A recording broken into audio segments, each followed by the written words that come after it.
شکر سے پیار کرتا تھا، تو کہا کہ بیٹے نماز پڑھا کرو شکر ملے گی۔ تو شکر کی پڑیا چپکے سے مصلے کے نیچے رکھ دیتی ہے، بیٹا سلام پھیرتا ہے، مصلہ اٹھاتا ہے تو شکر کی پڑیا مل جاتی ہے۔ اللہ اکبر۔ امام غزالی نے لکھا ہے کہ ہر عمل پہلے ریا ہوتا ہے، پھر عادت بنتی ہے، پھر عبادت بنتی ہے۔ ہم پہلے دن ہی کسی کو ولی دیکھنا چاہتے ہیں، ایسا نہیں ہوتا، پہلے عمل ریا ہوتا ہے، پھر آہستہ آہستہ عادت بنتی ہے، اس کے بعد پھر عبادت بنتی ہے۔ تو پہلے اس کے مصلے کے نیچے پڑیا رکھ دیتی ہیں ماں۔ کیا آج کی ماں بیٹے کے مصلے نیچے چاکلیٹ نہیں رکھ سکتی؟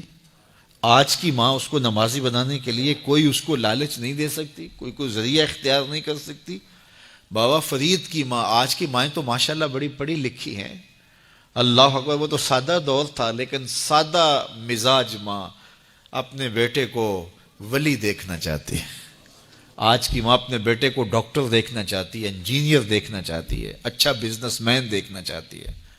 میں کہتا ہوں بنے، ہمیں خوشی ہے، لیکن سب سے پہلے ماں یہ سوچے کہ میں اپنے بیٹے کو عاشق رسول دیکھنا چاہتی ہوں، میں اپنے بیٹے کو اچھا انسان دیکھنا چاہتی ہوں، اچھا مسلمان دیکھنا چاہتی ہوں۔ باقی صفات بھی اس میں پیدا ہوں، لیکن جو بنیادی صفت ہے وہ بچے کے اندر کوٹ کوٹ کے بھر دی جائے۔ تو حضرت بابا فرید کی ماں پڑیا رکھ دیتی ہے شکر کی۔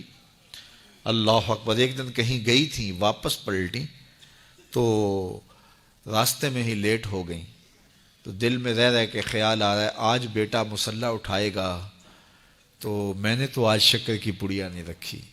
پھر ماں جھولی پھیلا کے راستے میں دعا کرتی ہے، مالک فرید کی ماں کی محبت کی لاج رکھ لینا۔ اس نے یہ ایک طریقہ، ایک حکمت، ایک ہیلا کیا ہے اپنے بچے کو نمازی بنانے کا، مالک فرید کی ماں کی لاج رکھ لینا۔ واپس جب گھر پلٹی تو بچہ نماز پڑھ چکا تھا، تو آتے ہی پہلا سوال کیا، بیٹے نماز پڑھ لی ہے؟ تو بیٹے نے کہا ہاں امی نماز تو پڑھ لی، لیکن کے بعد ماں کا دل دھڑکنے لگا کہ لیکن کے آگے یہ نہ ہو کہ آج مجھے شکر کی پڑیا نہیں ملی۔ کہا لیکن، تو ماں کا دل دھڑک رہا ہے۔ کہا کیا بیٹا؟ کہا لیکن ماں آج جو شکر کی پڑیا ملی ہے نا، اس کا چس ہی کوئی اور تھا، اس کا مزہ ہی کوئی اور تھا، اس کا لطف ہی کوئی اور تھا۔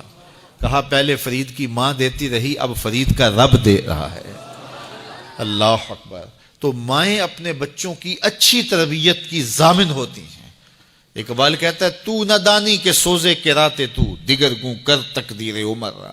میری بہن تو نہیں جانتی، اگر تو بہن ہو کے قرآن پڑھے تو تیرے بھائی عمر کی تقدیر بدلے گی، اور اگر ماں ہو کے قرآن پڑھے تو بیٹا نیزے کی نوک پہ قرآن سنائے گا۔ تو یہ ماؤں کا اثر ہوتا ہے، ماں کی تربیت کا رنگ ہوتا ہے۔ حضرت خواجہ قطب الدین بختیار کاکی رحمۃ اللہ تعالی علیہ 14 پاروں کے حافظ تھے۔ جب استاد کے پاس پڑھنے گئے پہلے دن 5 سال 4 سال کی عمر میں، تو استاد نے کہا پڑھو الف لام میم، تو بیٹا سارا پارہ سنا دیتا ہے۔ کہا چلو بیٹا پڑھو سیقول السفہاء، تو وہ بھی پورا پارہ سنا دیتے ہیں۔ تلک الرسل فضلنا، پورا پارہ سنا دیتے، 14 پارے یوں سنا دیتے ہیں۔ کہا مجھے یہاں سے پڑھاؤ سبحان الذی اسریٰ بعبدہ۔ تو استاد حیرت سے کہتا ہے بیٹے جہاں سے 14 پارے حفظ کیے ہیں اسی درسگاہ سے باقی 16 بھی حفظ کر لیتے۔ کہا میری ماں کو آتے ہی 14 پارے تھے، حفظ 14 پارے میری ماں نے کیے تھے، اور صبح جب اٹھتی تھی کام بھی کرتی رہتی تھی اور قرآن بھی پڑھتی رہتی تھی، اور یہ 14 پارے ہمیں بچپن میں ماں کی گود میں یاد ہو گئے۔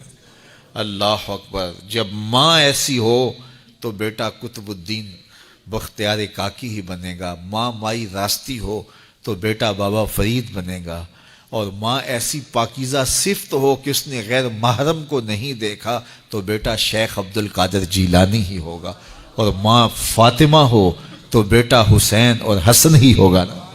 تو ماؤں کی تاثیر ہوتی ہے، ماؤں کی تربیت کا رنگ اترتا ہے اولاد کی تربیت میں، اور ان کی عادات میں جھلکتا ہے۔